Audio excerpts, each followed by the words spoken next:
আসসালামু আলাইকুম রহমতুল্লাহ। কেমন আছেন সবাই? আশা করি সবাই ভালো আছেন। গত কয়েকদিন হলো মালয়েশিয়ায় একটা নিউজ খুব ভাইরাল হচ্ছে এবং গতকালকে আমাকেও আমার এক কলিগ জিজ্ঞাসা করছিল যে আগামী মাস থেকে নাকি মালয়েশিয়ায় যারা অবৈধ আছেন তাদেরকে আর্টিকেল 3 মাধ্যমে একটা বৈধতার সুযোগ দেবে মালয়েশিয়ার গভর্নমেন্ট।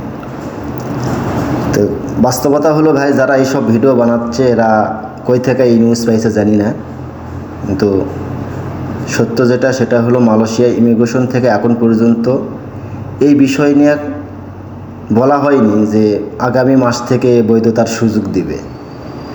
সুতরাং যারা এই সমস্ত ভিডিও বানাচ্ছে এরা আসলে আমার ধারণা মতে এরা প্রতারক চক্র।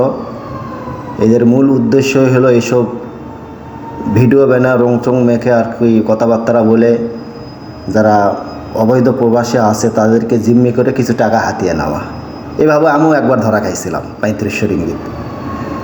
তো যাই হোক, অনেক কষ্টের টাকা ভাই, অনেক পরিশ্রমের পর আমরা টাকা পাই হাতে মাস শেষে। সবাই একটু সচেতন থাকবেন, এসব নিউজ দেখে অযথা কাউকে টাকা দিয়ে প্রতারিত হবেন না।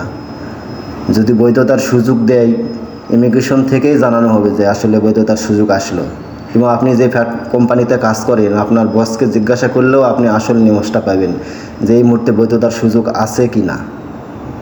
সুতরাং এই সমস্ত কথাবার্তায় বা এই সমস্ত ভিডিও দেখে প্রতারিত হবেন না এবং কাউকে টাকা পয়সা দিবেন না। সবাই ভালো থাকবেন। আসসালামু আলাইকুম রহমতুল্লাহ।